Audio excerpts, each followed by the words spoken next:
Ассаламу алейкум. Приветствую всех. Сегодня 1 июня 2024 года. У нас очередной стрим на платформе открытого диалога информационно-аналитического центра Президиума правительства Чеченской Республики Ичкерия. И с нами снова с нами Аят Идигов. Обзор политической ситуации на Кавказе и в мире. Давайте начнем наш сегодняшний стрим. Аят Машова. Алейкум шалом, добрый вечер всем участникам, гостям. Сегодня мы решили на русском языке, как обычно это делать, какая ситуация происходит в мире.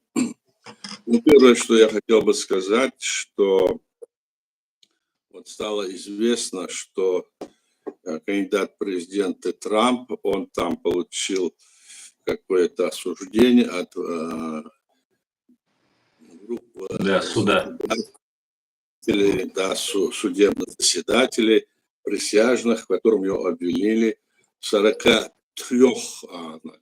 преступлениях, которые он совершил во время своего президентства. Несмотря на это, он будет продолжать, конечно, баллотироваться, и неизвестно, будет ли он президентом или нет. Но ситуация такая складывается. Это что происходит в Америке, и что происходит в связи с тем, что эта ситуация раскручивается. Там идут разные, мы там не бываем, мы знаем разные комментарии, которые делают такие политические обозреватели. И эти политические обозреватели те или иные свои выдвигают мнения, аргументируют.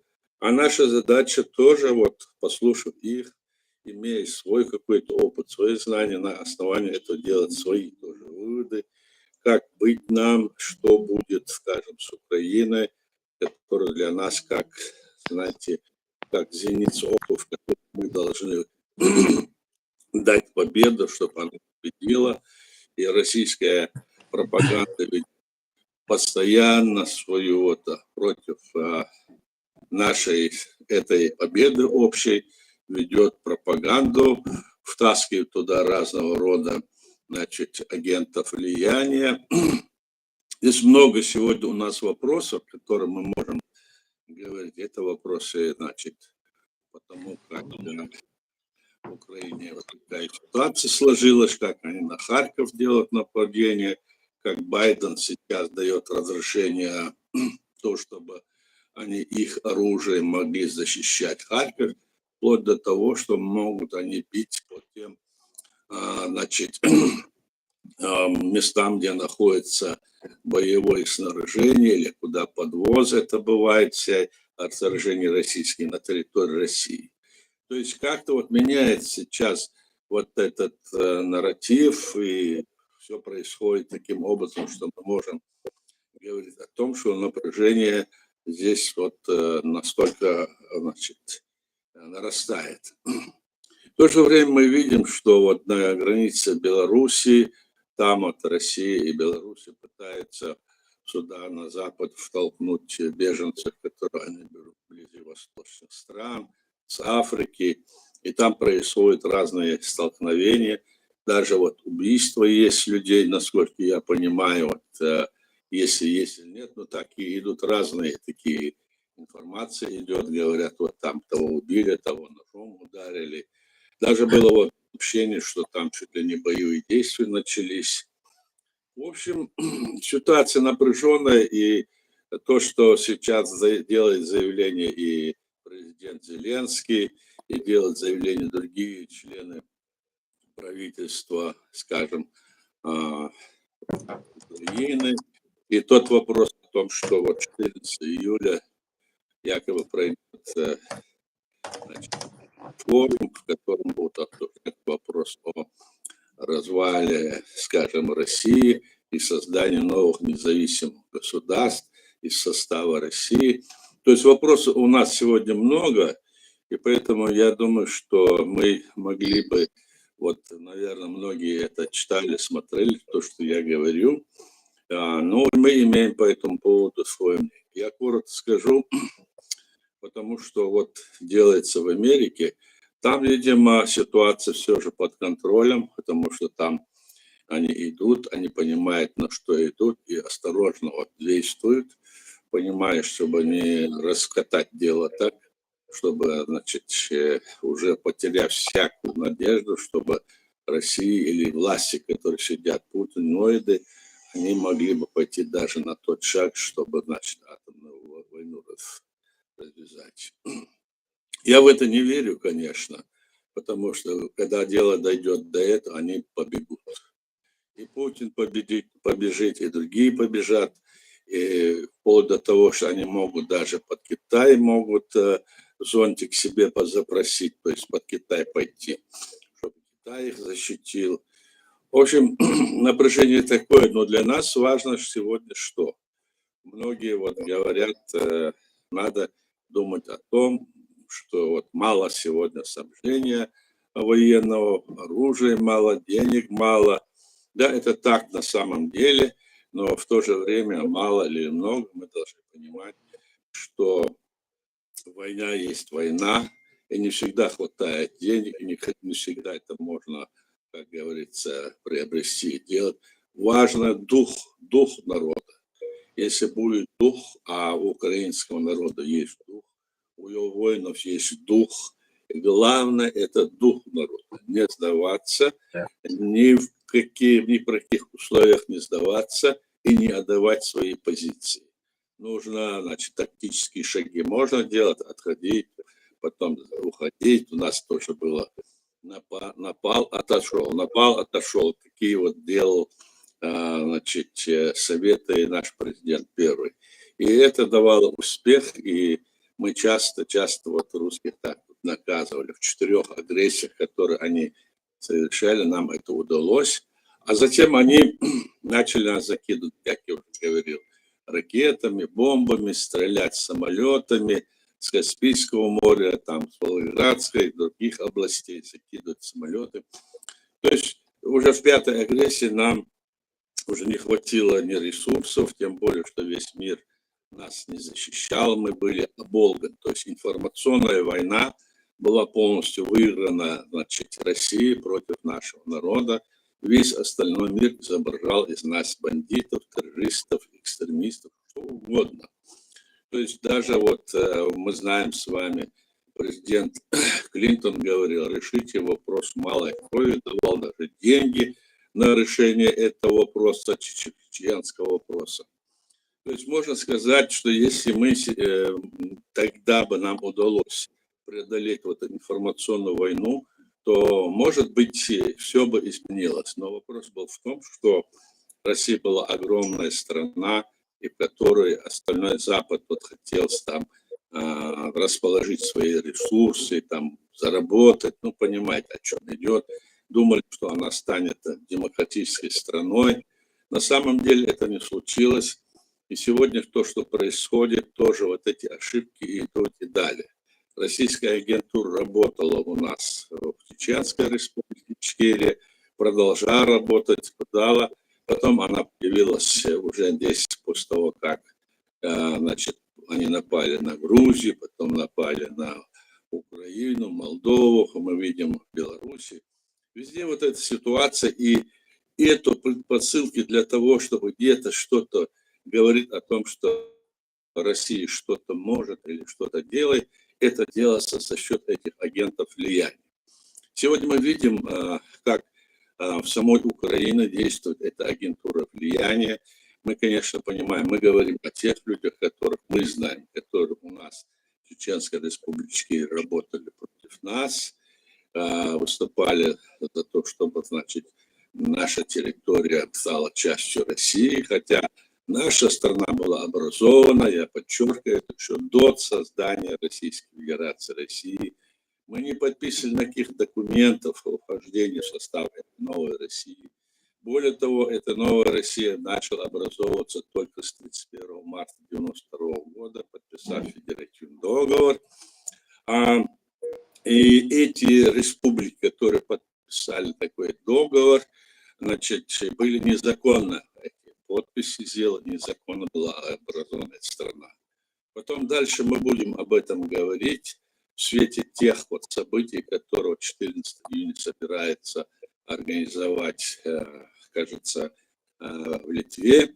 Что делать и как делать, и кто этому способствует. Об этом мы потом поговорим еще дальше. Ну, дальше, что мы, если говорим о том, что сегодня мы надеемся, что в самой Украине, в окружении самого президента, в тех, значит, депутатах парламента, Рады Украины, что они поймут, что на Западе есть единственная легитимная власть нашего народа, это президиум правительства Чеченской Республики Ичкерия, который имеет все полномочия от нашего народа, или которого находятся люди, которые избраны. Люди, которые там себя представляют и ездят, вот этот самозванцы Закаев и его окружение, это люди, не имеющие никакого отношения к нашей государственности.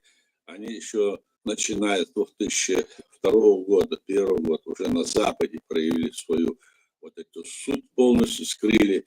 Да и того еще даже в нашей республике это было. Поэтому мы и тогда еще призывали, чтобы они как-то отошли от этой линии, чтобы они работали вместе с нами, вместе в том направлении, что мы должны, значит, работать на основе нашей Конституции, вернуться в конституционное поле. Они делали все для того, чтобы это не сделать, и мы полностью убедились в том, что эта работа не случайна, она продолжается сегодня и в Украине. Так что эти вопросы, они очень важны. И я думаю, что если мы будем говорить все про это, то в то же время забывая о том, что Украина борется, Украина противодействует, и сегодня и Харьков, и восточные территории, и Крым, это все должно быть освобождено. И мы, наши воины, наши добровольцы находятся в Украине и тоже делают все возможное от них, и готовы там, значит, дальше продолжать бороться вместе с Украиной, считая, что это единая наша, значит, война, которую мы должны победить. И более того скажу, что все разговоры о том, что эти самозванцы, эти люди, которые раскручивают по линии Чеченской Республики Ичкерия, о создании каких-то там протекторатов, создании горских республик или создании других там Кавказских Эмиратов, это все пропаганда, которая ведется в пользу Кремля. Никто не может создать никакие там новые государства, никто не может это делать, потому что все, что они говорят, это есть уже за пределами современного международного права решения. То есть тогда это было то, что создано нашим государством в современном мире, это в рамках современного международного права. Все, что находится за пределами современного права, это значит, создается прецедент якобы для того, чтобы подняли вопрос, почему, значит, Соединенных Штатов Америки или, скажем, Южной Америки, Китай, по всему миру все вопросы поднимать. Нужно якобы тогда.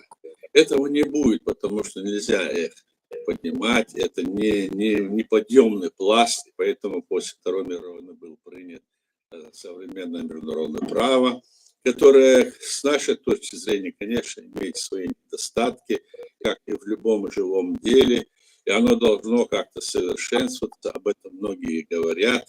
Я надеюсь, что те, кто сегодня следует линии соблюдения современного международного права, они смогут добиться свободы. Я имею в виду эти народы, которые находятся сегодня в составе Российской Федерации России.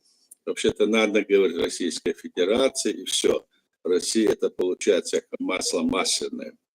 Российской Федерации. И эти народы и лидеры, которые сегодня поднимают эти вопросы и говорят о создании, значит, их государств, печально только то, что среди них находятся люди, которые не имеют никакого отношения, некоторые из них, они не видят, среди них есть люди, которые поднимает эти вопросы и лидерствует, как бы они организовывают, они пытаются им сказать, что вот мы вам поможем, мы вам дадим те советы, мы потом вам конституцию напишем, мы вам на международной арене поможем. Но это разговоры для дилетантов, потому что если говорить о современном международном праве, чтобы выйти из Советского Союза, нам потребовалось право, которое могло дать нам Советский Союз, и мы не выходили, и другие страны. Но когда Советский Союз сам исчез, тогда вот только эти страны получили возможность создать свое государство. То есть тот, кто должен был дать разрешение, он сам исчез с политической карты мира.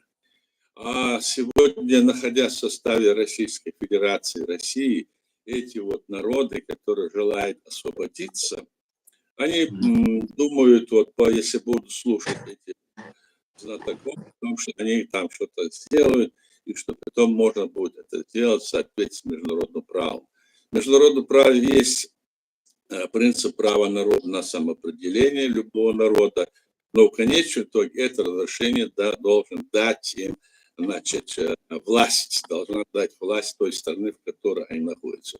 Все те, которые находятся в составе Российской Федерации России сегодня, которые подписали федеративный договор, вот они должны как бы получить это разрешение от власти России, нынешней Российской Федерации, то есть Путина. То есть речь идет о том, что переформатировать должна власть самой России, Путин должен уйти, должны прийти другие люди в этой стране, а это империя. Если речь об этом идет, то здесь это сложные вопросы, об этом можно говорить, и желание это хорошо, но мы должны знать, как к этому идти и что делать. То есть вот такая вот проблема есть, и я просто это говорю для пояснения людей, которые мы имеем этот опыт, как это делалось, что делали, почему вот так вот мы создали и на каком основе мы действовали. И поэтому это надо и сейчас продолжать в этом направлении. Те, которые сегодня говорят, вот мы это сделаем, они в этом деле мало что соображают. Или если соображают, то они пытаются как-то обмануть этих лидеров, этих людей, которые сегодня себя, значит, обозначают как руководителя этого движения. Но это я закончу. То, что я обозначил вокруг этого, если будут вопросы, и кто, если хочет выступить, пожалуйста, пусть скажет. И по ходу дела мы дальше будем говорить. Я, чтобы поменьше говорить в начале, вот закончу на этом. Спасибо. Спасибо, Аят Баркал.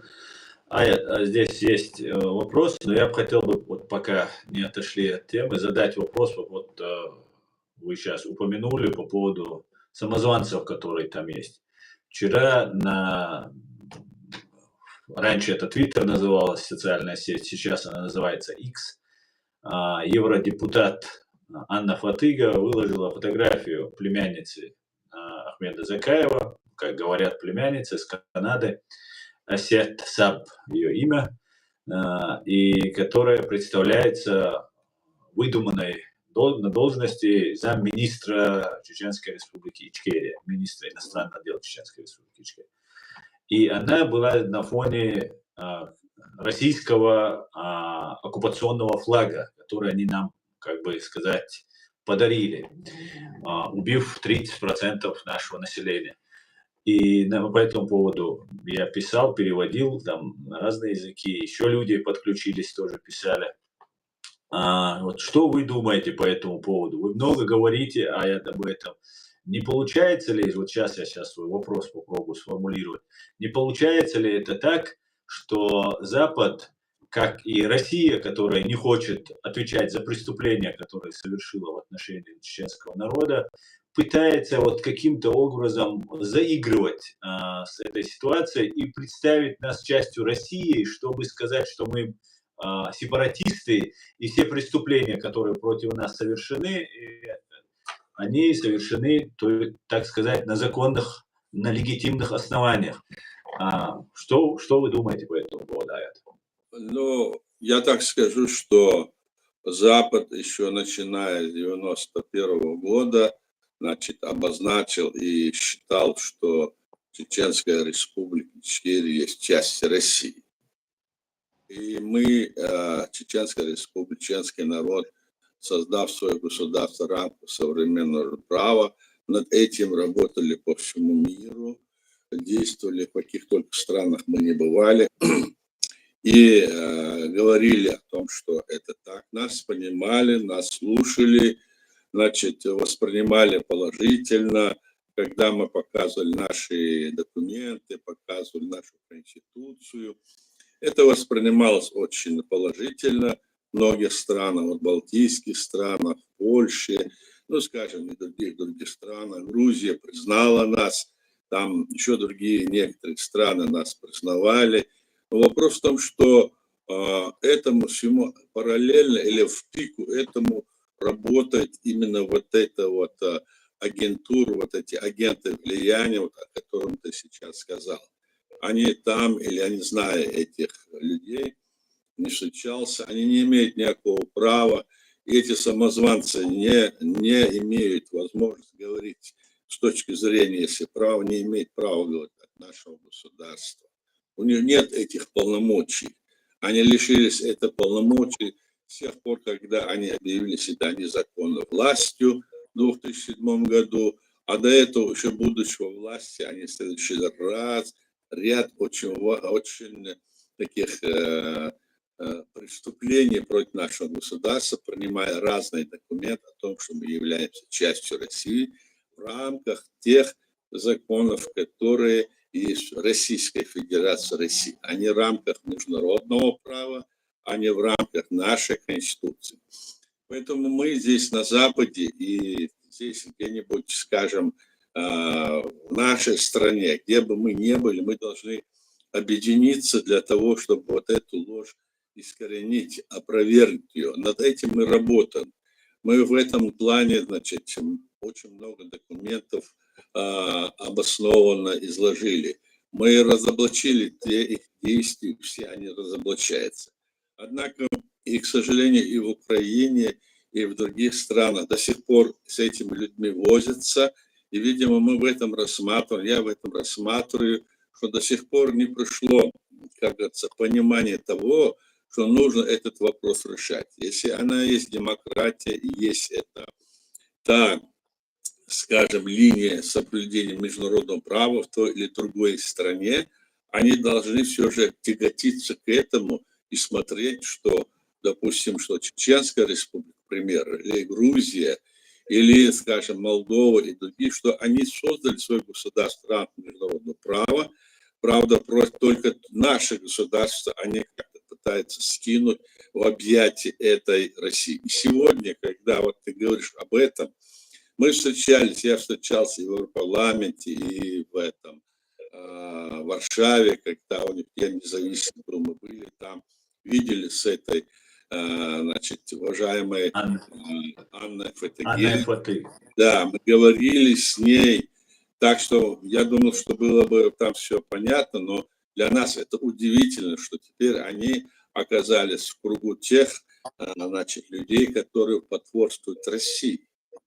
Эти люди, которых она поддерживает, они пытаются так или иначе проникнуть, как говорится, в правовое поле и сказать, что они есть власть России. На самом деле они не имеют же никакого отношения. Мы пытались объяснить им и говорили, но, видно, у них много этих дел других. В любом случае, много дел или нет, но это не является для них положительным фактором, если они так действуют. Мы будем действовать и дальше, и рассказывать, и излагать нашу позицию. Наша задача наших людей, которые находятся на Западе, объединиться и показать всем единство наше. Среди нас есть некоторые деятели, их небольшое количество людей, которые работают в этом направлении, там может быть какая-то группа 20-30 человек, потом обманутые люди.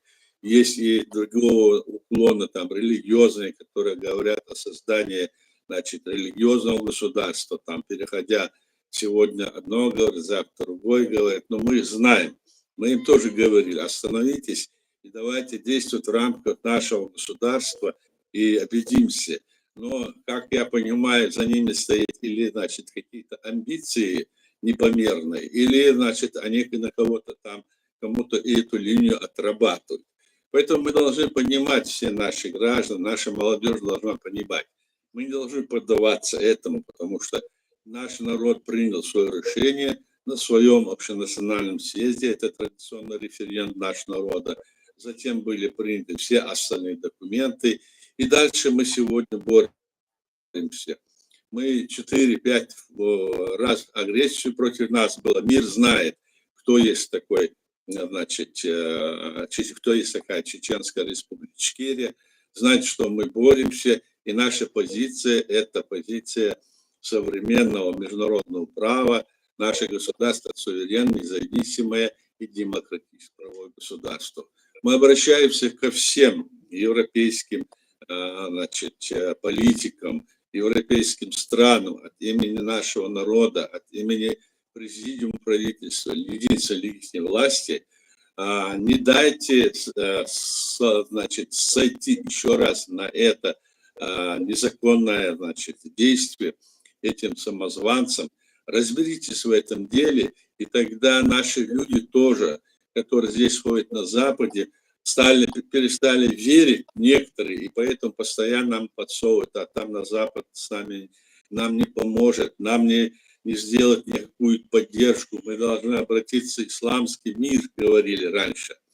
И так и получилось. Пошли в исламский мир, а исламский мир совершенно отвернулся от нас и даже сблокировался с Путиным и с этой имперской властью. Мы должны опираться на современное международное право, опираться на западные страны, которые дадут нам возможность защитить себя и жить в сообществе других государств. От нас самих здесь зависит очень многое.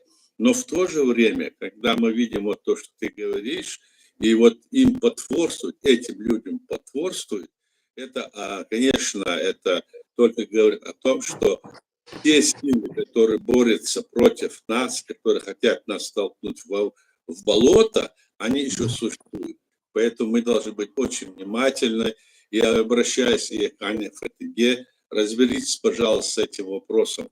Это непростой вопрос. Мы с вами говорили об этом еще тогда, когда мы были и в Европарламенте, и когда были, встречались и в Варшаве.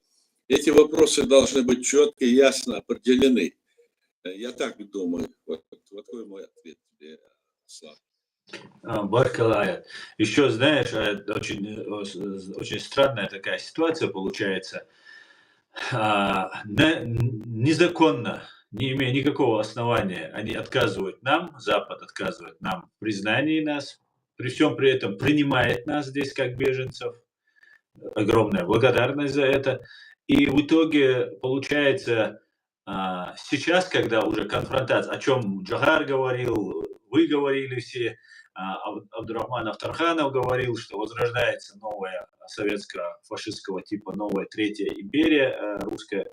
И в итоге получается, что они сами себе взяли людей, которые не там и не тут, получается. Не дают чеченцы, вот одна польская, по-моему, была правозащитница несколько лет назад в Берлине, она сказала, я общаюсь с чеченцами, и вот уже 20 лет я с ними общаюсь, и 20 лет они заморожены.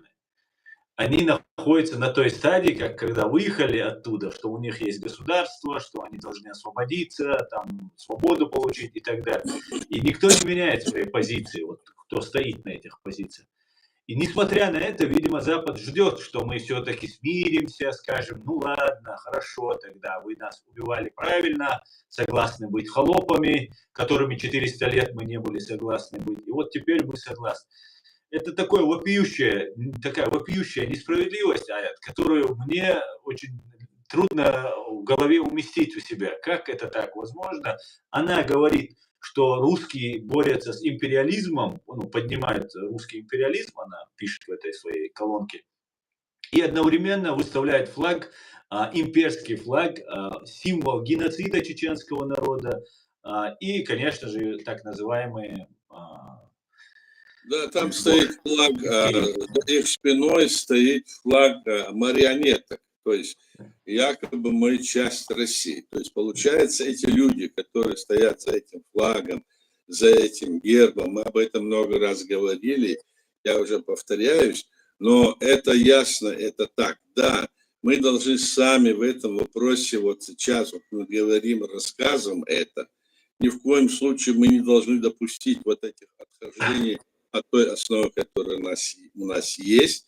И я надеюсь, что мы ту работу, которую проводим сейчас здесь на Западе, и с нашей молодежью, с нашими людьми, которые прошли вот такое вот горнило войны и которые сегодня находятся в самой Украине, борются, мы должны четко и ясно понимать, что происходит, чтобы не получилось еще хуже, чем было.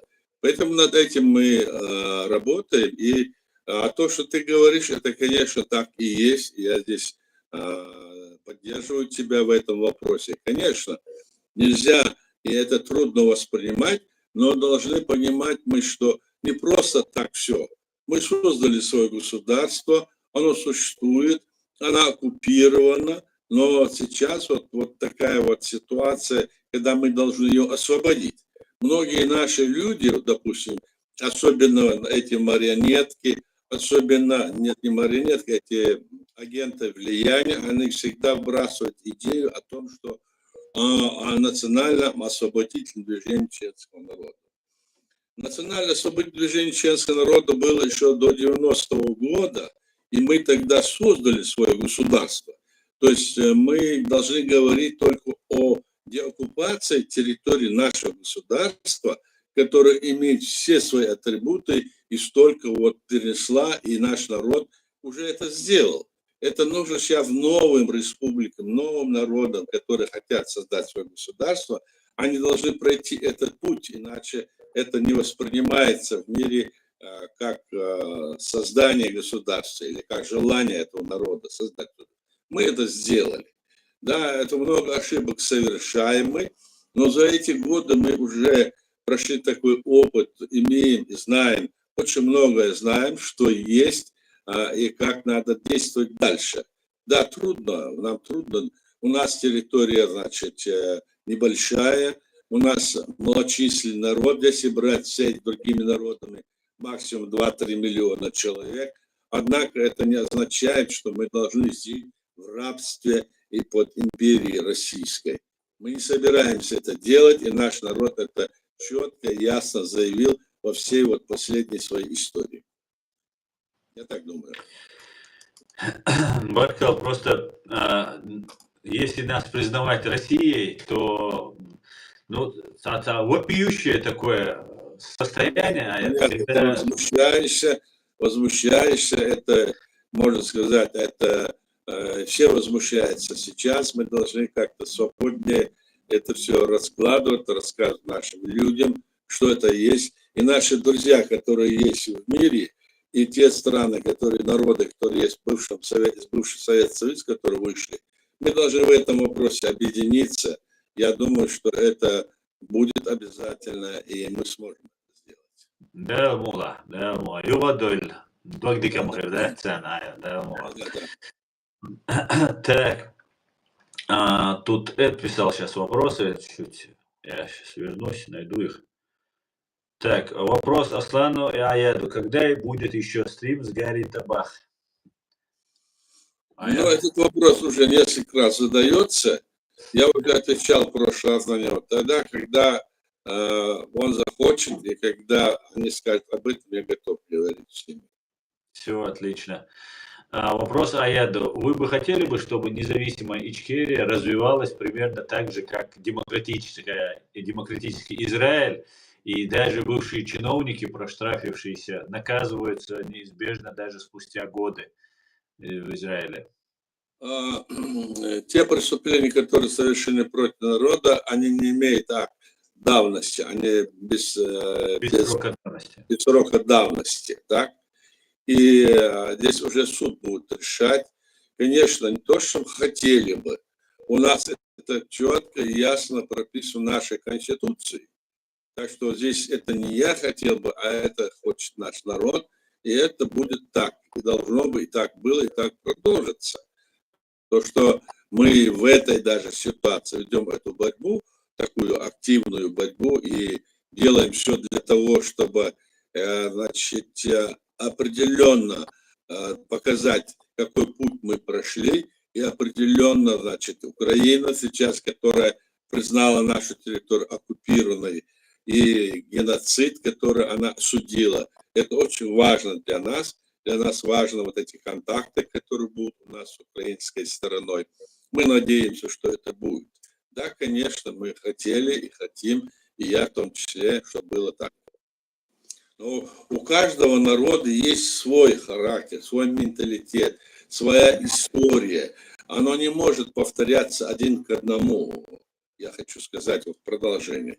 Поэтому то, что даже по территории, по истории или там по каким-то географическим данным, все это бывает по-разному, но направление о том, что демократия это есть власть народа, то есть народ избирает власть, и это направление неоспоримо.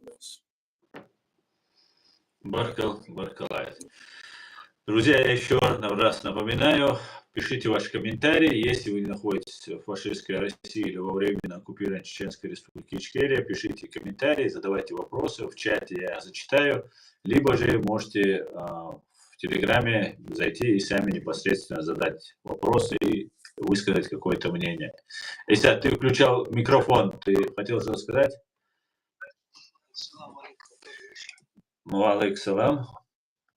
Меня тоже сильно зацепило это то, что там племянница Закаева, там российский флаг, вот это все. Я подумал, это закономерность или это случайность. Когда он говорил 2002 год Конституция, когда он Российская Чеченская Республика без упоминания Ичкерии, когда движение есть. Вот я хотел узнать просто ваше мнение, и твое, и вот то, что Алаяр может сказать. Это закономерность или случайность, и как Украина должна отреагировать на данный факт? Ведь это же оскорбление. Он здесь находится там, представляет. Совершенно верно. Ну, как это находится, и как мы об этом писали, мы об этом, значит, говорили в наших интервью, мы действуем, и все это не тайна, это даже если мы не писали, каждый желающий может это посмотреть, то, что они делают и как. Но, видно, проблема, которая стоит сегодня в Украине, это первая, значит, проблема, и проблема, которая вот идет вот сейчас по поводу вот народов, которые находятся в составе России, их создания государства. В этом направлении несколько, значит, работа движется, работа есть, но там тоже есть свои вопросы, которые нужно обсудить, чтобы мы знали, и мы можем свой опыт им, конечно, передать и сказать, как это будет, и как надо делать с нашей точки зрения, потому что мы имеем этот опыт. Поэтому вопрос это, конечно, украинской власти и их политиков. Хотя мы об этом им говорили уже. Мы надеемся, что они во все это уделят внимание и будут решать эти вопросы в правильном направлении. Ясно, Баркал. Так, Иса, есть еще? Аслан? Да, Муса, Машуэль. Да, Машил. Я немного добавлю. Пожалуйста. Те, которые здесь, в общем, делают свои рекламы и так далее, эти люди, в общем, не были, в общем, в Чечне с 90-го года по 94-й год, когда весь народ трудился, чтобы государство построить, референдуме, в общем, выходили на митинги, боролись, в общем, даже вот в этом периоде, в общем, несколько раз то Шелковской, то, в общем, на Жюрте, в общем, они обходили на Жюрте самолеты, а в Шелковской там, в общем, целая армия вошла, в общем. Вот. И народ боролся. А здесь, который Закай, например, в 94-м только приехал с Москвы. А другие, в общем, я не знаю. Но есть много еще, которые были, в общем, в те времена в Чечне. Но они, я не знаю, в общем, почему они молчат. Или боятся. Бояться не надо было, в общем. Я не боюсь, в общем. Поэтому я и выхожу. Потому что у меня все в этом документе есть, у них, у России есть и так далее. Про меня уж. И я не знаю, в общем, как поэтому Украина, почему просто так внимание не обращает, вот, да, эти рекламные люди, вот, которые, в общем, хотят. Фатига, в общем, когда я с ней встретился, я в первую очередь сказал ей, в общем, при присутствии это Едвига была еще депутат, в общем, в Польше. Я сказал, что Закаев предатель. И, в общем, в любом случае, я все факты могу подтвердить. Она говорит, он занят, я опоздала, и так далее, и так далее. И пошла, в общем, как его, на выступление, в общем, там в честь этого бывшего президента, в общем, было совещание, поэтому это, а те люди, которые уж, я знаю многих, которые абсолютно не хотят даже в контакте быть, от чего они так замкнутые, в общем. Вот, а я знаю даже, сколько раз мы проводили пресс-конференцию, проводили, в общем, прям помещение нанимали, там были, в общем, они, а сейчас они молчат, я не знаю, почему они молчат. Тот же, в общем, генпрокурор то же самое, в общем. И многие, в общем, много, я знаю, в Бельгии очень много, в общем, которые были в Чечне, на фронте они были даже, в общем, и то молчат абсолютно, в общем, не хотят прекрасно они знают, что единственный человек, который, в общем, правительство нашего прислал в Евросоюз, это Аят Идигов. Прекрасно они все знают. Ну, скажем, я не единственный, но у нас группа людей, которые решением, а то, что они там возложили ответственность на нас, это другой вопрос. Поэтому сейчас, когда некто Франческо Бенетти, итальянец какой-то, да, проводит линию, мол, по признанию Чеченской Республики Европарламентом, или потом поднимает какие-то вопросы и туда впихивает, значит, этих самозванцев, в этом вопрос. Конечно, поднять вопрос о том, что Европарламент, если поднимет вопрос о признании Чеченской Республики Ичкерии и другими странами, это хорошо. Но кто этим вопросом занимается, кто за этим стоит? Это есть те люди, которые работают, все время работали своим действием на Кремль. И как они могут быть восприниматься, почему они здесь вот появляются, вот почему. Кстати, это Франческо Бенетти и другим мы это объясняли все. То есть мы видим, что за этим стоит какая-то там политическая сила или какие-то, значит, интересы. В любом случае, если это здесь вот происходит таким образом, как будто мы являемся, значит, как будто мы против. Нет, мы не против. Мы вот боролись, очень много действовали и в признании нас и Украиной, и другими странами, другим странам.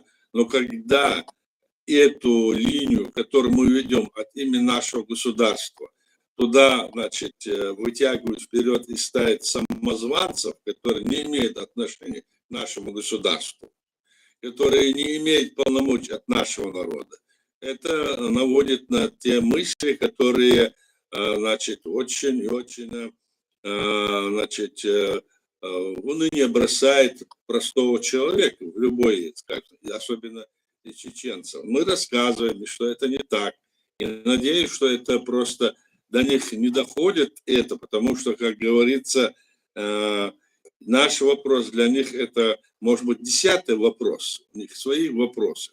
Но мы не должны от этого отклоняться, и мы должны все это, значит, поднимать и рассказывать. И той же Анне Фатыге, и другим всем людям, мы должны нашим друзьям все это рассказывать и за это бороться. Если мы не будем бороться, кто за нас будет бороться, Муса? Мы знаем все, Муса, и я знаю, что ты знаешь это. Но ты говоришь, я не знаю. Нет, ты знаешь. Ты знаешь, что нужно делать. Ты знаешь, что этим людям надо сказать, прекратите работать против нашего народа, прекратите работать на Кремль. Все ваши действия идут туда. Вот что надо им сказать. И мы должны, и те, которые хотят на других там вот основах, тоже это говорят, им тоже надо сказать. Хватит этим заниматься, хватит. Надоело, не то, что надоело, это вообще переходит все рамки, и теперь на Западе вот такая вот ситуация складывается, с которой мы не можем мириться, и поэтому мы открыто говорим вот это все. Обращаемся ко всем, как вы слышали. Если нет вопросов, давай еще, давай, Муса, говори. Да. Муса, Ладу, что? В Италии ездит, в Польшу ездит, в Украину ездит человек, в общем. Откуда они берут деньги, я не знаю уже. Там финансировали. Говори, я не знаю. Ты не можешь знать это. Откуда ты берешь? Только от России, наверное. Они же агенты. Муса, Да. Муса, действие Дуя, я сейчас просто внимательно послушал тебя. Вопрос очень серьезный этот. Я так просто прикинул. В свое время, когда 90-е были, разборки были там. Разборки есть. И там было все ясно. Если ты соврешь, тебя убьют. Если ты увлечешься слишком, тебя убьют. Очень много всего. И надо было коротко сказать главное. Вот получается, мы говорим главное, да? А кто нас окружает вообще, с кем общаемся? У них не разборки, у них заработки, у них другие темы. Да. Мы-то свою жизнь готовы положить на эту тему. Это чиновники обычные. Зарабатывают деньги. Да. Я бы не исключил и коррупционную составляющую во всех делах, с учетом того, насколько Россия очень сильно все коррумпировала. Но Иса Хавейлери, Бехма Билая, прервал тебя. Муса Хавейлери, я хотел бы тоже задать вопрос Аяту. Аят, вот только что упомянули этого Франческо Бенедетти. Вы с ним разговаривали, я знаю, я ему объяснял там, и так далее. Он прямо мне задавал вопросы, является ли Ахмед Закаев агентом российских спецслужб, работает ли он на Россию. Я ему прямо отвечал на эти вопросы. И потом мне вспомнилась вот сегодняшняя деятельность вот этого риэлтора по сдаче квартир. Именно таким он и является, хотя очень неплохо информирован о ситуации, то, что у нас было. Некоторые детали для меня новые были, то, что он рассказывал. Но сам факт, то, что этот человек выгораживает и пытается оправдать людей, которые стояли против демократически избранного президента, всенародно избранного на честных выборах президента Джохара Дудаева, у которого же эти же российские спецслужбы, хозяева тех, кого сегодня пытается выгораживать Франческо Бенедетти, убили нашего президента, как мы знаем. И мне вспомнилась ситуация, так как Франческо Бенедетти принадлежит к радикальной итальянской партии, по-моему, так она называется, если я ошибаюсь, поправь меня, пожалуйста. Транснациональная радикальная партия. Транснациональная радикальная партия. И был такой случай, тоже я очень об этом тоже писал, говорил, и это тоже вот эту информацию распространяли именно закаевцы. Вот это Ахмед Ибрагимов, там есть один деятель.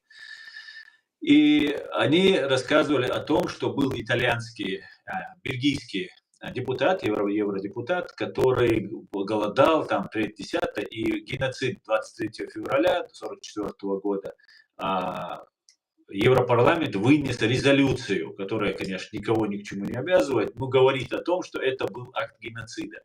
И вот этот, получается, из такой же какой-то там национальной радикальной... Он был секретарь транснациональной радикальной партии Оливье Дюпи. Он голодал и требовал признания геноцидом ссылку чеченского народа ингушского в 1944 году. И тогда мы говорили, что необходимо, чего же 100 лет, скажем, 50 лет этого, то когда времена идут, почему сегодня этот вопрос не поднимается. И когда наш вопрос поднимался, я лично его знаю, мы много с ним общались, я в ООНе, где там усыпали. Он, конечно, за нас переживает, но у него мнение было такое, что вот этот вопрос о нашей государственности, что, мол, чеченцы, забудьте о государстве. У него было такое мнение. То есть у него свое политическое такое зрение было, он не против был нашего государства, но так вот говорил. То есть эта позиция его хороша, но после того, когда нас всех побьют, останется какое-то там количество людей, и они потом через 50-100 лет будут этот вопрос поднимать. А нам надо сегодня бороться на политическом, правовой, платформе здесь на Западе и решать наши вопросы. И к этому вопросу, который вот они поднимают, те люди, которые говорят, они имеют отношение, это то, что было сделано нашим народом, то, что выстроил наш народ. Еще надо посмотреть, чем этого, что это выливается. Также делаются и другие вот ходы. Здесь вот прошло 100 лет, там 150 лет, и потом собираются какие-то конференции, какие-то движения.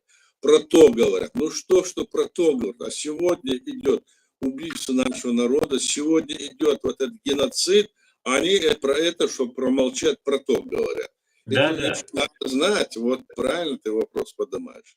Этих людей я знаю, его знаю и этого Марка Пердулка. Они даже написали целую книгу, она у меня здесь есть, называется «Операция Эдигаль». Я с ними много работал и в Америке, и здесь. Так что здесь просто они пытаются сделать то, что могут сделать. Могут. Но сегодня общая такая политика, которую мы должны пробивать массовостью нашей, движениями, обоснованием, аргументами. Вот что мы должны делать. А этому препятствуют вот эти именно люди, о которых мы сейчас говорим, они и другие, которые под разными предлогами, имея какие-то там амбиции непомерные, не понимая, вот эти вещи делают. Мы всегда открыты для любого из них, чтобы сказать, обосновать нашу позицию. Но они этого не делают, они там все переводят стрелки на их мнение, на свое мнение, которое им лично кажется. А то, что им кажется, не является, как правило, правильным, допустим, или то, что мне кажется. Мы опираемся на те решения, которые есть в международном праве, я уже говорил, и на те решения, которые принял наш народ в рамках этого международного права. Вот за что мы должны здесь бороться. Вот это линия, которая нам даст решение проблем. Да, совершенно верно. Как раз я хотел об этом тебе тоже сказать, что именно когда шел геноцид наш, они вспоминают 100-летней давности, 80-летней давности, который тоже важен. И сейчас... Это, конечно, это надо вспомнить, но это надо в контексте, в историческом плане. Конечно. У нас наш чеченский народ ссылали 6 раз. Представь себе, 6 раз наш народ ссылал, это империя. Столько людей погибло. Нас в 700 году было, когда еще Петр I было где-то более 2 миллионов человек. А потом через 100 лет войны нас осталось 110-120 тысяч человек всего. Представьте себе, как нас истребляли. Все наши территории они раздавали другим народам или себе под себя затягивали, убивали нас. Но неужели мы в конце концов не можем понять сегодня, находясь здесь в Европе, не можем и даже и в этом современном, скажем, 21 веке решать нашу проблему. И это обязанность сегодня этой молодежи, о которой мы это говорим. Это обязанность всех нас. Совершенно верно. Я хочу сказать, что вот этот из радикальной вот этой партии человек делал нам услугу, медвежью услугу, которая она ценна, но, как говорится, хороша ложка к обеду. И сейчас, если бы один Франческо Бенедетти говорил бы только, искажал бы факты или видел бы там по-другому это видел бы, я бы не обращал бы так внимания на Франческо Бенедетти. Но дело в том, что я вижу, и не только вот от Франческо Бенедетти, он только один такой маленький штрих, я вижу, что появляются видео, где Дудаев и Закаев. Везде маячат видео отрывки, куски, где других видео нет. Причем эти видео, я человек, который изучал, смотрел, по крайней мере, все, что только возможно было на нашу тему, про Джохара, про все остальное. Я вижу кадры, которые я никогда раньше не видел, или они не были в таком общем доступе. И вот сейчас появляется видео, один был тоже интересный случай, появилось видео, мне его кто-то там дал ссылку на него, и там сидит Ахмед Закаев и Арби Бараев. Это штурм Грозного, 96-й год, это 6 августа, что ли, или какой-то, или март, не помню, когда. И Ахмед Закаев звонит мне и говорит: ты знаешь, чей это канал? А я это видео как бы ему показал, говорю, это смотри. Я говорю, не знаю. Оказывается, я так полагаю, Ахмед Закаев знал, чей это канал. Это он мне проверял, знаю ли я этот канал. Я говорю, я не знаю. Он говорит, ну выложи это у себя, это видео, где Арби Бараев и он сидят. Я говорю, ну, я-то мне без проблем выложу, конечно, выложу. Я его выложил. Потом я понимаю, что это делается для того, чтобы показать, что Ахмед Закаев воюет, что вот он друг Арби Бараева, сейчас сын Арби Бараева тоже, они подтянули его тоже. И я полагаю, что он тоже погибнет, как Арби Бараев, а Закаева сын продолжит деятельность, как его отец. Поэтому вот в этом контексте я вижу, что идет подтасовка истории. Они делают везде, пытаются, Джамбетов Хусейн, майор Закаевский, рассказывает, что на митинге, где стоит человек, который пытался меня вербовать рядом с Закаевым, это недавно перед отъездом Джамбетова, Джамбетов говорит, ты прямой последователь, ну как бы, ты прямой, вот никто иной, Ахмед Закаев, оказывается, прямой последователь Джохара Дудаева. И вот таким образом нас обманывают. И во всем вот этом принимает участие депутат Европарламента Анна Фатыга, принимают вот эти все деятели, которые здесь, так называемая русская оппозиция, там подтянули Курочкиных, которые тоже именно поддержать Закаева пришли, и назначают Даудова там, до уровня фейковой должности Ахмеда Закаева. И, ну, все, в принципе, все готово. Если сейчас отсюда вот эту всю агентуру Запад будет выдворять, они под видом возвращения ичкерийцев и объединения в один там единый народ там и так далее, спокойно могут поехать. И вот какие у меня наблюдения и что меня возмущает по этому поводу. Хорошо, я понял тебя. Есть другие у нас? Да, есть сейчас. Да. Сейчас я зачитаю. Я думаю, абсолютно прав. Закаев хороший актер, школа Станиславского. И многие люди сначала верят ему, но факты и правда за вами. И Аслан юридически правильно объясняет по праву, по закону. Это комментарий от Эда.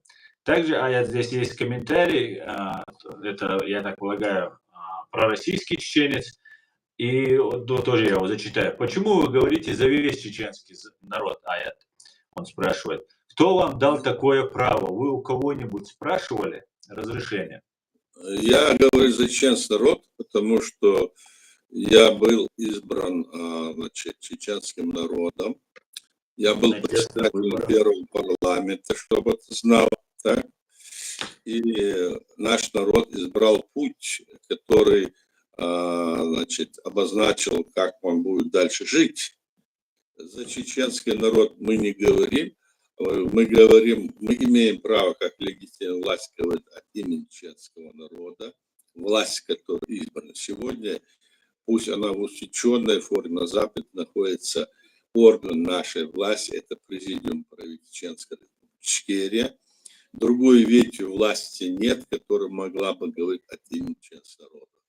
А ты что думаешь, под пулями и под автоматами, которая была насаждена власть сегодня на территории Ичкерии, они могут говорить от имени чеченского народа. Только мы можем говорить об имени его, потому что решение нашего народа никто не отменял. Мы стоим на этих принципах, и эти принципы, они как раз-таки и есть то, что нам необходимо. То, что необходимо и для тех, кто на территории Чечни находится, и в России, и во всем остальном мире. И мы в соответствии с современным международным правом об этом говорим. Другие люди, которые, если есть у кого-то, посмотрите в законе, посмотрите в Конституции, в международном праве. Мы как раз имеем право об этом говорить. И по этому поводу, значит, специально нашим парламентом и президентом в 2003 году принято решение, возложив на меня обязанности организации ведения всей работы от имени парламента Чеченской Республики. Парламент – это есть орган народовластия, это есть орган чеченского народа. Вот по этой причине мы продолжаем бороться. Мы это делаем не потому, что нам сладко, а потому что это надо делать, и потому что это нужно вам, молодым, которые будете дальше жить и продолжать, чтобы вы поняли, что это такое. Когда завтра вы уткнетесь носом в эту проблему, тогда вы уже будете это вспоминать. А сейчас мы вам рассказываем.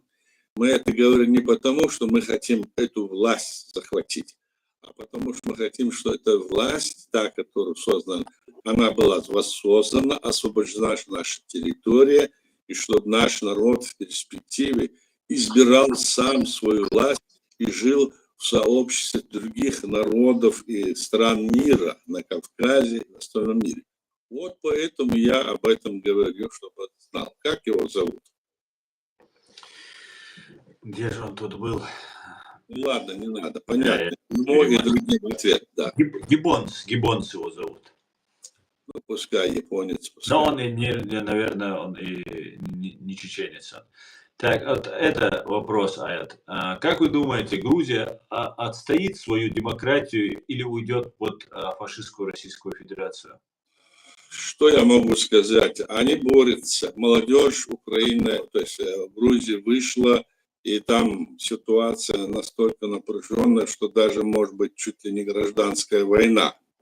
Принятие этого закона о агентах и о том, что вот это является попытка, значит, подчинить под себя, это много об этом говорится. И сегодня во власти там находится, как вот все утверждают, конечно, находится нелегитимная власть, то есть не народная власть. То есть оно оторвано от той власти, которая была еще в 18 году создана грузинским народом, и потом она после развала Советского Союза восстановила эту власть. То есть оторвана от этой основы власть сегодня находится в Грузии. И грузинский народ – это мужественный народ, очень древний, и они будут бороться, я уверен в этом. И в перспективе это очень близкий нам народ, грузинский народ, это близкий, мы веками вместе жили и живем там на Кавказе. Вот так я думаю. Баркал.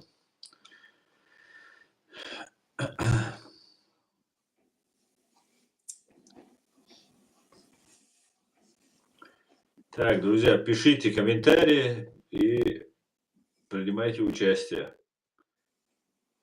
в дискуссии.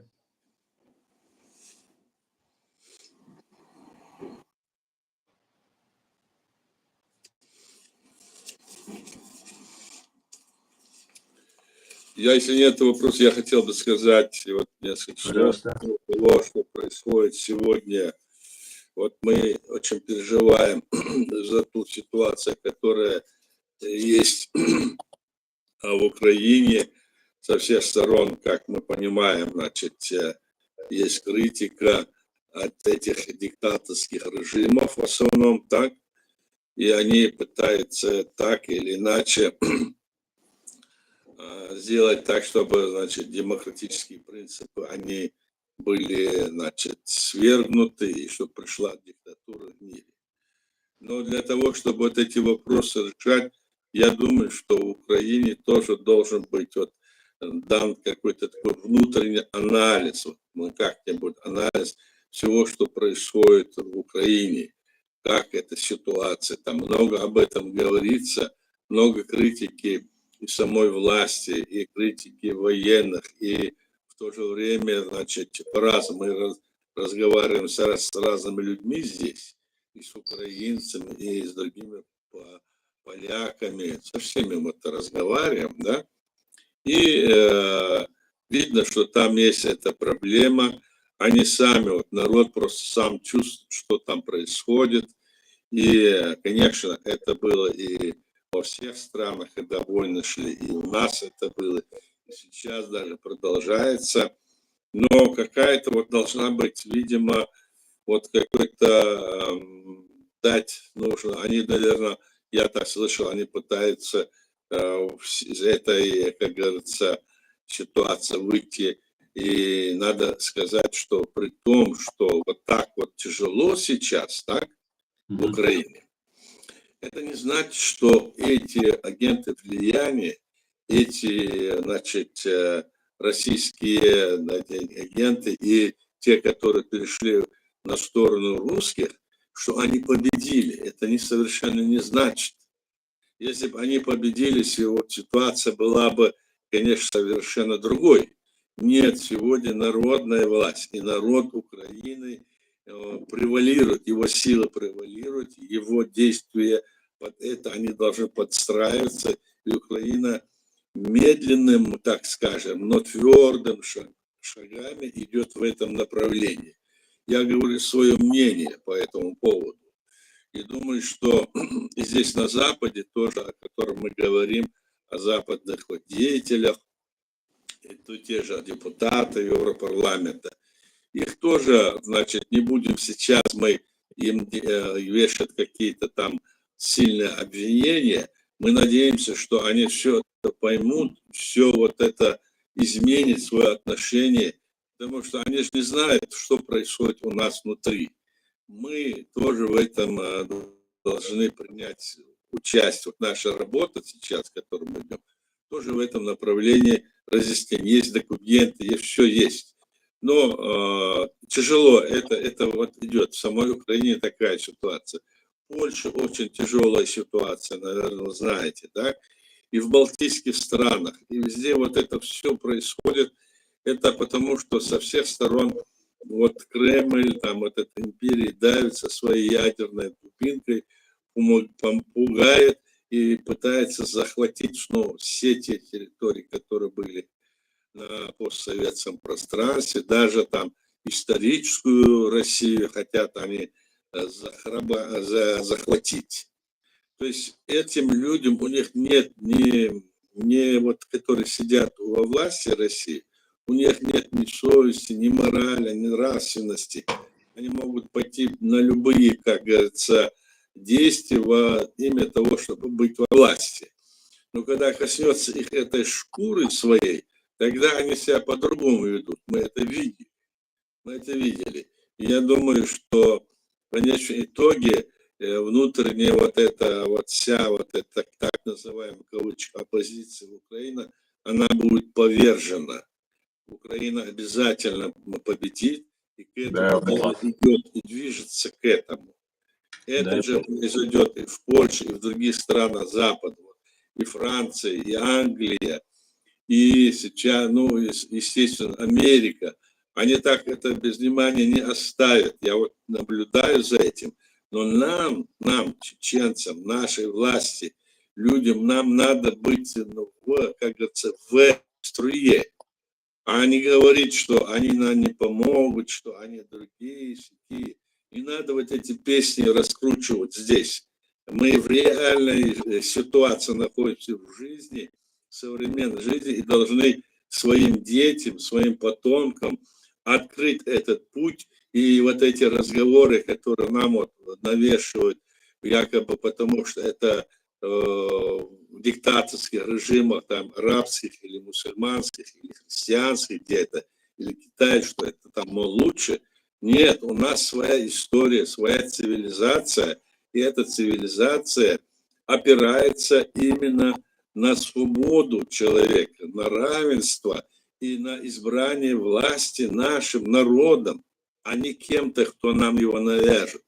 Вот так мы должны становиться и должны становиться политической нацией. Наш народ очень политизирован сегодня, но вот такой разнобой, в этот разнобой нас пытается то туда, то сюда нам навязать. И то, что мы сейчас рассказываем и говорим, это важно для всех. И я еще раз говорю, что если мы это не поймем, то все эти разговоры, которые там люди, которые, как говорится, не знают, чем это едят, они будут навязывать это все, сами того не понимая, сами того не зная, многие. А лидеры которых, они могут это дело сталкивать нас в пропасть. Мы не позволим это. Вот что мы должны сказать всем и становиться на эту линию. Читайте наши документы, читайте нашу Конституцию, читайте все, что принято, что и как было. Мы на все вопросы готовы вам ответить обоснованно со всеми документами. То же самое вот в этой ситуации находится и Украина, и Грузия. То есть идет вот это давление со стороны имперских сил сегодня против нарождающихся, укрепляющихся демократических стран. Вот я хотел сказать по Украине и другим вот государствам. Это для нас важно, повторяю. Баркал Аят.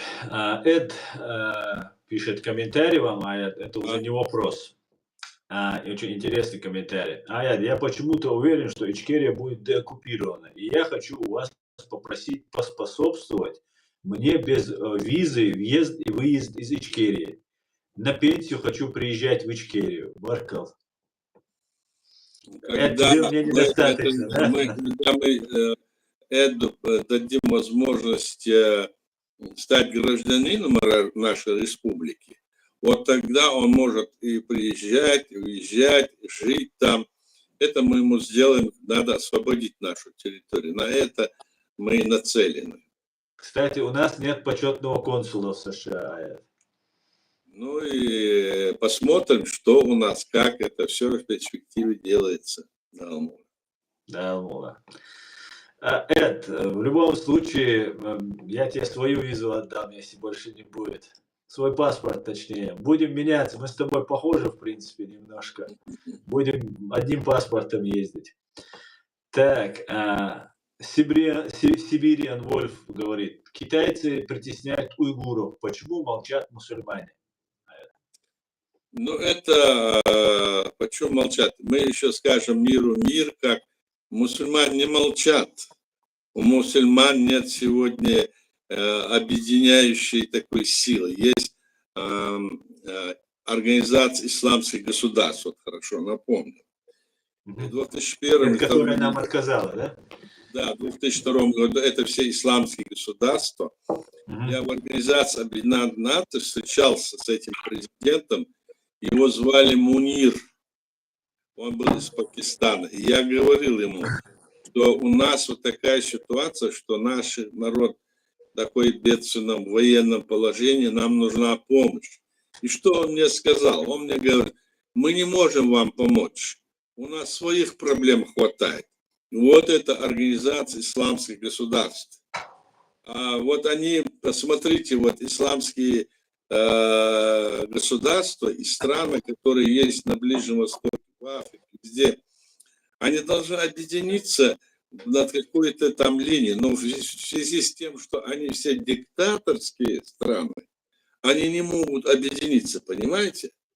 Каждый из них там хочет диктатуру везде. Они угнетают эти народы, и все эти богатства, которые там вот есть, практически находятся в руках определенных там семей, и они вот так. Поэтому они нам не хотели не то что помогать, они говорили, приезжали вот эти и говорили, заявляли, что Чеченская республика это не может быть независимым государством, это часть России, они говорили.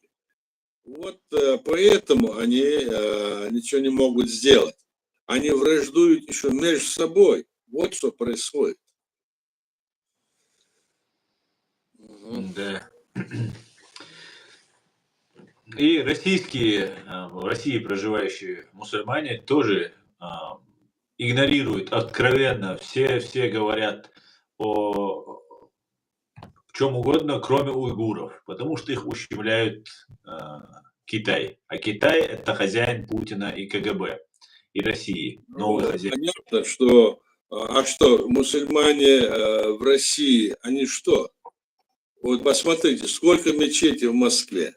2 или 3, если где-то собирается вся Москва, по организованно выходят и не хотят, чтобы там строить что-то. Так? А посмотрите, здесь, в Европе, во всех странах полно этих мечетей. И что? Они свободно туда ходят, отправляют свои обряды и все такое. А там они, посмотрите, они лишают их письменности, они лишают их права говорить на своем языке. Они вот избранные там как бы президент были, лишили это президентство, у них отняли. Они не могут даже сегодня в самой любой там республике, территории избрать своего руководителя. Им их назначает кто? Москва. Путин назначает. Всех депутатов, которые там и тоже назначает Москва. Вот, ну, никакой свободы нет. Совершенно то, что было, скажем, еще в советское время, вот примерно это даже еще хуже ситуация. Вот помните, был языки, можно было там свои, а потом они запретили, сказали только один русский. А как это? Если это федерация, допустим, почему эти народы, находясь в федерации, называются, не имеют никаких прав? Они не могут ни язык свой изучать, они не могут, значит, какие-то свои требования выйдут. Почему они не могут действительно, значит, какие-то свои проекты с остальным миром там решать там проблем? Почему? Для чего это? Все подведено под лапу Кремля, под лапу этого Путина. Они все эти богатства захватили тогда, когда это было. Вот сидит этот Ходорковский и другие тоже. Вот. Они там, ну кто они там, комсомольские вожачки бегали, а потом, когда они эти ваучеры понакрутили, они выхватили эти ваучеры, сделали гиперинфляцию, там чуть ли не в 100 раз понизили, все эти ваучеры выкупили и стали миллиардерами. И все это находится, конечно, теперь под крышей, под рукой у Путина. Он их, кого надо, сажает, кого не надо сажать. То есть идет самое... И что говорит, что в России они могут что-то сказать? Нет. Никто не может сказать. Никто. Они могут где-то возмущаться, но чтобы какой-то там... Это не могут. То есть что нужно? Значит, нужно двигаться по пути демократии. А не говорит о том, что вот там, значит, мы, мусульмане, объединимся. Весь исламский мир не может объединиться, ничто не может сделать. Они говорят, мы мусульмане, мы единственное умма, мы там решим вопрос. Где они решили эти вопросы? Покажите. Вот в отношении нашего народа этот вопрос они не смогли решить. Ни одна страна нам не помогла. Ни одна не признала. Я имею в виду мусульманские государства. Ни одна. Народ сам, там, к нам народы этих стран за нас переживают, мы видели, они болеют. Это же самое есть и в других европейских даже странах. Массовые митинги были здесь, в Европе и тоже. И другие страны, народы сами. А власть, она же делает все. Вот мы говорим там, есть вот какие-то правозащитные организации. Вот по моему опыту, который мне известен, да, вот сколько этих правозащитных организаций было, любые возьмите, да, эти правозащитные организации становятся действенной и решающей силой только в том случае, когда ей, этой правозащитной организации, движению помогает власть страны этой. Только тогда. Вот насколько я помню, в разных странах это было. Только тогда. Вот любая правозащитная организация, если за ней ее поддержит и власть захочет, чтобы вот эта линия, которая проводится, которая выгодна ней, они эту правозащитную организацию толкают вперед, как будто она все это делает, все это проводит жизнь и все такое. Ну, особенно в диктаторских государствах это, так? Вот это что такое. Ну и в западных странах тоже именно это превалирует по большей части, но здесь все же вот законы и то, что происходит, они власть избирают самостоятельно. Это есть. Хотя здесь это несовершенно, но по большому счету именно это есть. И оно должно развиваться, укрепляться, чтобы люди могли дальше вот так вот жить. Вот что это такое. Что там мусульманские страны. Мы должны думать, что нам манная каша с неба посыпется. Нет. Нам надо самим бороться. Надо и мусульманам, и христианам, и другим вере.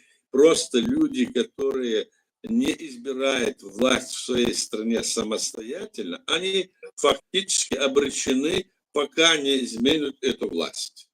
Пока они не будут контролировать избрание этой власти. Вот о чем речь. Баркалаев.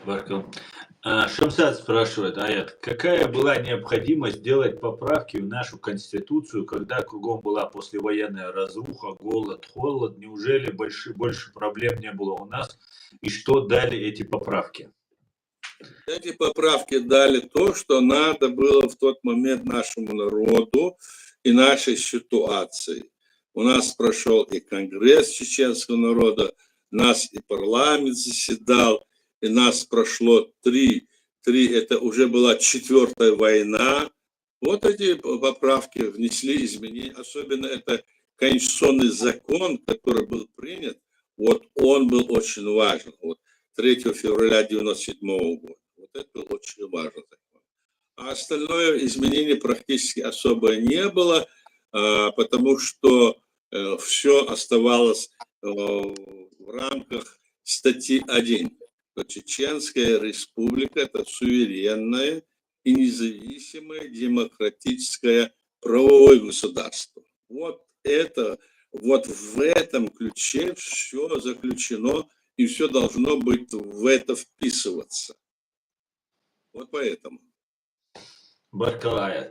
Я бы еще от себя добавил бы свое наблюдение, поэтому вот этим поправкам Шамсаду отвечая, может быть, если я не прав, тогда поправишь меня, Аят. В этой поправке указывается, что все религиозные объединения должны быть зарегистрированы. Хотя в демократическом государстве религия отделена от государства, и они абсолютно свободны от всех там делов.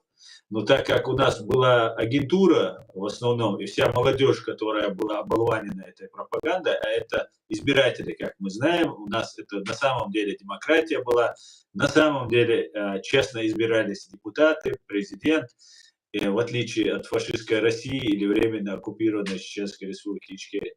И эти люди являются избирателями. Какие бы они взгляды сейчас не начали исповедовать, начали мы с демократии, а потом после войны русская пропаганда нам навязала там что-то другое, допустим. Их нужно было как-то упорядочить или отсеять там агентов, выявить агентов. И государство должно было как-то учет с ними провести. И там указано не только, что основная религия ислам, на что делают упор люди, которые нам пытаются постоянно эту тему мусолить. Там еще дальше продолжение самое интересное, что все религиозные объединения должны зарегистрироваться там, в каком-то порядке, там, в государственном или в каком-то там порядке. Поэтому в демократическом государстве, еще раз я скажу, религия отделена от государства. И вот эта вещь, как бы немножко она брала под контроль, попытка, мне кажется, была взять ситуацию, выправить как-то, взять под контроль. Может, я ошибаюсь. Ну, здесь вот как. Да, там сказано, что там не только вот эта вот статья, так? Там еще вторая, четвертая, еще нескольких статьях Конституции сказано, что все, значит, народы и все конфессии имеют равные права, но в то же время я уже на этот вопрос отвечал, и этот вопрос, он не настолько важен, но здесь его муссируют, чтобы снова, значит, сказать, что у нас свое государство, оно как-то, значит, ушло в сторону. Я хочу сказать, что именно парламент нашей страны, именно наша Конституция явилась базовым документом, который не позволяет решать проблему, уйдя с основы государства. И вот когда они говорят, вот возьмите вот демократические страны, в которых мы живем, там Англия, там Бельгия, Норвегия, Швеция, любые страны, которые здесь есть, у них тоже в их конституции записано, что официальное государство, религия у них там или католизм, или, значит, протестанство. Это ничего не означает. Почему не означает? Потому что это означает не то, что ничего, оно означает о том, что большинство населения в этих странах это есть люди, которые исповедуют эту религию, вот такого направления. У нас 90% это мусульмане, и это не означало, что мы после этого, на основе этой поправки, что мы приняли какие-то законы. Если бы на нашей, скажем, нашей Конституции, в соответствии с этим, ссылаясь на эту статью или поправку, мы приняли бы какие-то религиозные законы, то тогда бы могли и этот Сапсат или другие, они что-то говорить. Ни одного закона мы не принимали, и в основе того, что я сказал, есть вот эта первая статья и последующие статьи. Все, что противоречит тому, оно не имеет юридической силы, прямо сказано. А это не противоречит, это свобода вероисповедания. Куда денешься от того, что в нашей стране, там в республике 90% мусульман исповедуют религию. Но я так думаю, что они называются мусульманами, а как говорил наш первый президент, мы давно перестали быть фактически в полной мере мусульманами, допустим, или исполнять те требования, которые заложены в Коране.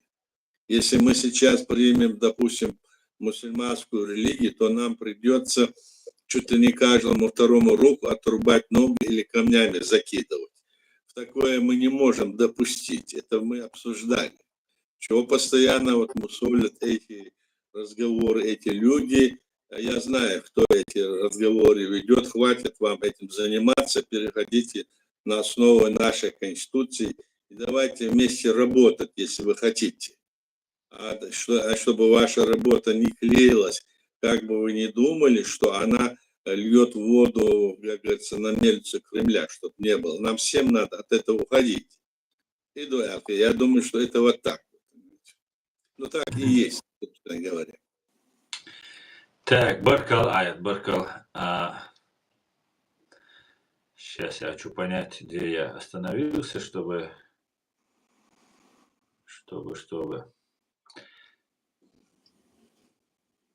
Я думаю, Трамп принудит фашистскую Российскую Федерацию капитулировать. Парламент Ичкерии должен быть готов. Аят призывайте молодежь учиться, особенно те, кто живет на Западе. При деоккупации работы будет очень много. Говорит Эд снова. Так. Согласен. Ага. Так, еще тут я видел комментарии.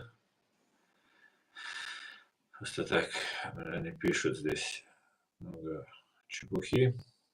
Так, вон, Ливан Кочерава говорит, уважаемые, не то, что сегодняшняя власть Грузии, оккупационная администрация, тот же Саакашвили, так называемый западник, не поднимал эту тему. Он передал трех чеченцев патриотам русским оккупантам.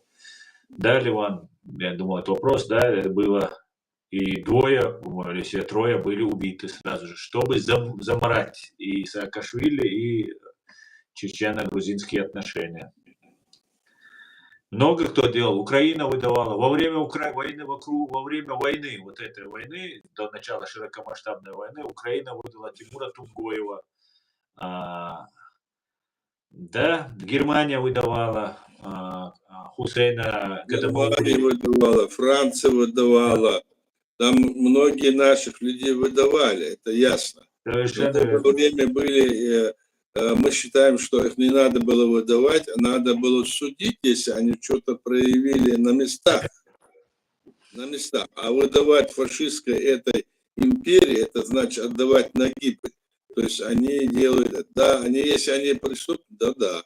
Но если нет, тогда это, конечно, излишне. В то же время мы призываем вот сейчас, вот здесь у нас во Франции будут Олимпийские игры, так? И в связи с этим там уже какие-то идут разговоры о том, что вот там какого-то чеченца захватили, что он хотел что-то взорвать. Я убежден, что это работа Кремля снова. Значит, я призываю всех наших людей, чеченцев и наших друзей, будьте очень осторожны, внимательны. Не во власти в эти всякие дрязги. Ни в коем случае нельзя. Нас, если даже мы ничего не делаем, то Кремль пытается нам навязать и сказать все, что случилось, что сделано нами. Это не наша сейчас ситуация. Мы должны быть законопослушными гражданами в этих странах, которые нас приняли и которые, значит, обеспечивают нам все, что возможно своим гражданам. Поэтому мы должны за этим следить и быть очень внимательны, чтобы эту провокацию против наших беженцев, против нашего народа не совершили. Это как раз-таки в пользу Кремля, если вот такое мы будем делать. Это нельзя делать. Еще раз я призываю от суман хауслыш кылыш, это сумно царя войну питентесен, войнах бейтач, войнах чубокетач, ах вей халпу медлум ду и войн дюхл ду ал, вей бехки ду, и вей томбин, вей халхдин, Кремль боки алгач, сути далош душун юм, дал это бойлу от сумта, дал хетам лойлу и масарна. Амин. Амин. Так, да, Муса. Да, пожалуйста, Муса. Сегодня митинг был здесь, в Берлине, недалеко от моего дома, что я тоже пошел, посмотрел. Короче, палестинцы, они делали митинг. Я насчитал полицейских машин 54. Аж отцу. Столько полицейских было уже.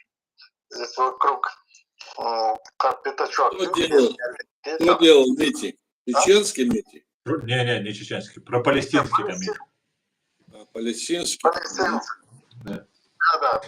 За палестинцы. Летит царь. Так, основной процесс просто лезть вверх. Мы должны быть осторожны, Муса.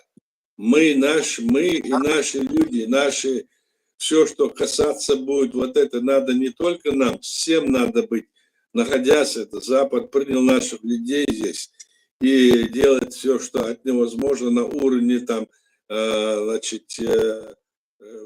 проблем наших людей. И поэтому надо здесь быть очень осторожным. Конечно, проблем у нас хватает здесь много, но все равно это важно. Я хотел, чтобы, знаешь, из наших, чтобы там не стал выступать или так далее. Значит, многие очень палестинцы, какие там большие положения, я больше зудри, сундел я ходил, чтобы из наших, чтобы на микрофон, чтобы не стал там разговаривать или что-то делать. Да.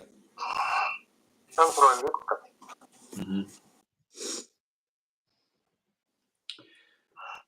Так, благодарю, Муса. Дальше. Муса.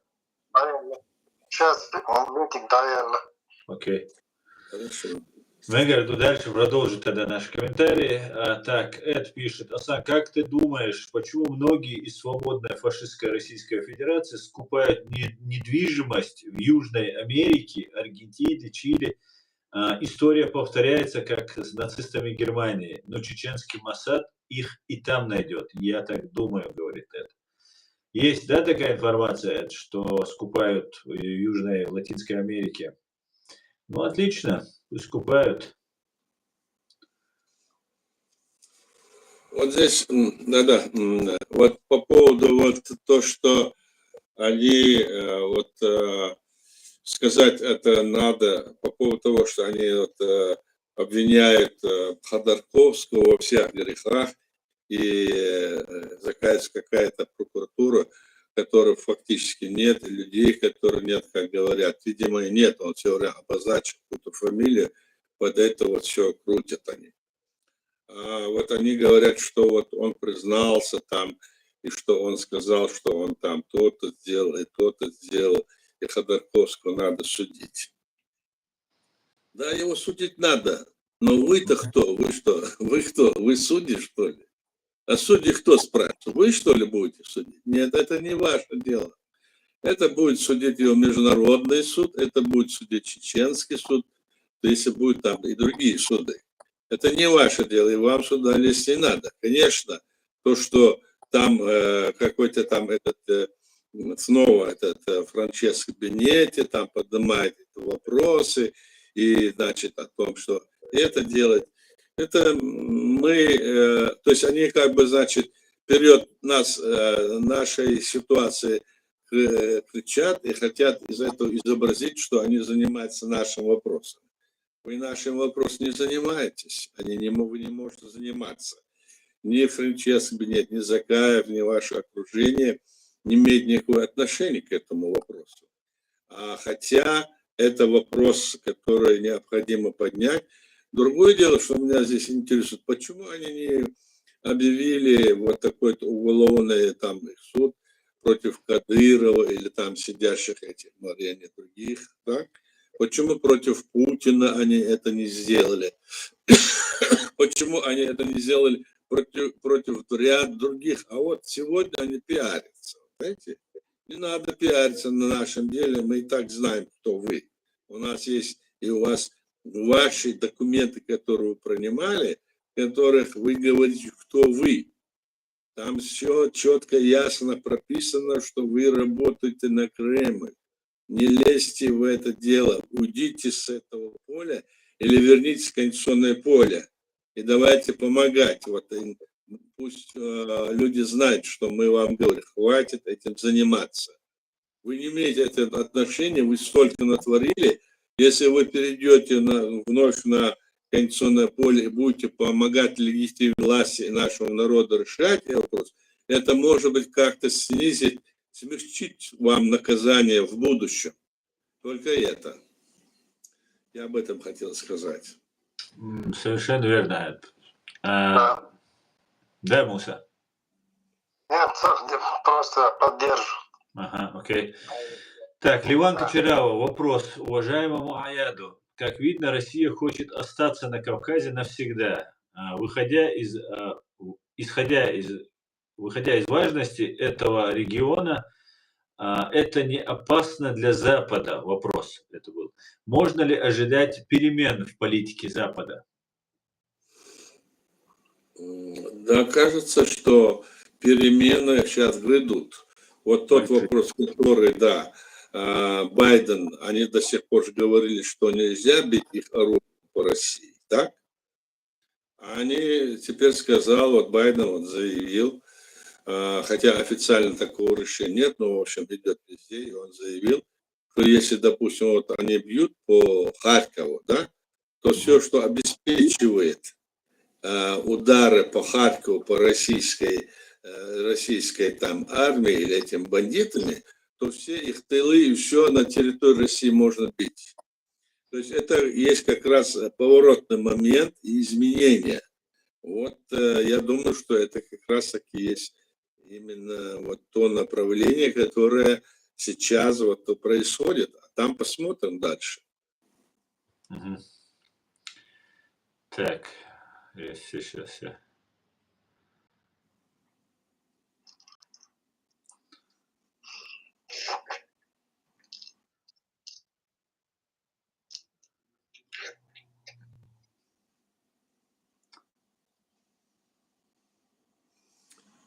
Мы уже около 2 часов говорим. Да. Сейчас. Я тут комментарий видел, найти не могу. Ну А давай, то вот давай, эти давай. все наши хейтеры, они как по заданию, ну, понятно, они за деньги аят, у них семьи, дети, кормить надо, и они вот только начинаем, заходят и забивают стрим. Ну, одновременно еще и раскручивает нам стрим сегодняшний. Так.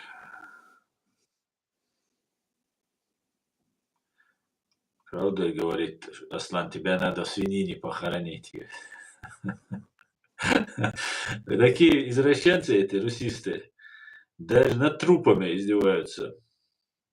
Просто это просто очень хорошо характеризует. Аслан, мы не похожи на них. Нас не учили такие учителя, как они. Наши родители не учили нас опускаться до этого уровня. Мы говорим о серьезных вещах, а они пускай, как говорят, тяжко, как им вздумается. Хорошо. Приветствую всех. Асан, ответила ли Анна Фатыга, почему был российский флаг в ролике? Нет, мне пока не ответила Питер Вольф. Приветствую, не ответила пока. Не она не ответила пока, никто. Я везде разослал, но все видели вы. Потом не говорите, что мы что-то придумываем, что это не так. Это откровенно пророссийские деятели. Борьба идет за власть вместо Кадырова. То, что они поднимают кадыровский флаг, они сжигают кадыровский флаг, они не сжигают российский флаг, они не говорят про ФСБ, про Лубянку, про Кремль, про ГРУ они не говорят. Они только говорят про Кадырова. Кадыров.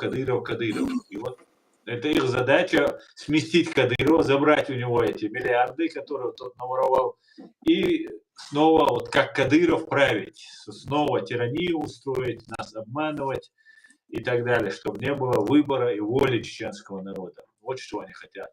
Но этого не будет. Вот я скажу там еще два слова по этому вопросу. Вот посмотрите, что они делают, вот, чтобы вы знали. Они флаг теперь уже наконец выставили кадыровский. Там, ну, Да. марионеточный флаг российский, скажем. Российский. Так? Они, значит, герб изменили тоже под себя, в котором у нас там пятиконечные звезды, все такое, у нас гимн свой. Они другой, у них и герб. Они, значит, принимают специальные документы, в которых, значит, тоже обозначается, что мы есть часть России. Они прямо не пишут, вот они пишут, я вот об этом объяснял, они пишут Чеченская республика, иногда Чеченская республика Ичкерия, так вот. А Чеченская республика, наша страна, с 16 января 1994 года не называется Чеченская республика, она называется Чеченская республика Ичкерия. Поднимите документы, которые они принимали, о людях, о которых мы говорим, да? Это они принимали, не мы с вами. И там записано Чеченская республика. Вот в этой их концепции обусловленной, в этой их резолюции Копенгагенской и в других везде документах или там в каких-нибудь других, значит, заявлениях, везде написано, из которого просто логически следует, что они работают на Кремль. Вот это и есть правильно, Аслан Георгиевич. Да, они этим занимаются. И теперь, наконец, они еще этот флаг подсунули туда. То есть они хотят, чтобы глаз привык к тому, что якобы это есть наша страна. Это не наша страна, это не наше государство. Наше государство имеет определенный свой флаг, свой герб, свой гимн, свою конституцию, и не вот эти отщепенские вот эти документы, которые говорят в пользу того, что мы являемся частью России. Это не пройдет с нашим народом никогда. Да, Мула. Так, друзья, напоминаю вам, пишите комментарии, задавайте вопросы. Аяду Идигову, сопредседателю Президиума правительства Чеченской Республики Ичкерия, единственной легитимной власти чеченского народа. Задавайте вопросы. Можете написать их в чате, я зачитаю. Так.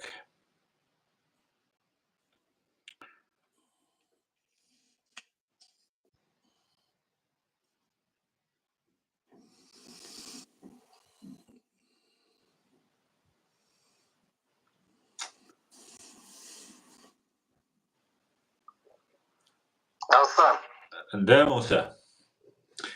Пожалуйста. два слова скажу. Пожалуйста. Я на компьютере постоянно наблюдал за Закаевым. Ага. Его статья смотрел, слушал и так далее. Каждый раз он говорил Чеченская республика и все. Да. Как только он поехал в эту Украину, когда война началась, там он начал говорить Чеченская республика Ичкерия, потому что его поддерживали те ребята, которые воюют в Украине. Вот так он сменил это все. И все сделалось, чтобы, знаешь, если подумать, месяц назад говорил совсем другое, а как только Украина поехал, пошло по-другому, Ичкерия. И он так и, как актер, играет роль. Вот так вот. Да. Правильно? Есть вопросы, Асан? Нет вопросов, я не вижу. Завершаем, уже 2 часа почти говорим. Хорошо, можно завершить, Аят. Да. Если нет вопросов, друзья, если комментарии, кто у нас есть в Телеграме, пожалуйста. Да. Ну, когда, если нет вопросов, что ж так. Meillä ajersi joku, että ajat. Да, берстки, да, берстки, вот там, молодец, вот масса. Спасибо всем, кто принял участие, за вопросы, за понятия. Да, все будет хорошо, да. Да, спасибо, что всем, кто принимал участие, говорил, спрашивал, отвечал, смотрел, писал комментарии. Спасибо всем, друзья. Давай. Адик Вермаш, ой, всего хорошего, до свидания. Окей. Адик Вермуса.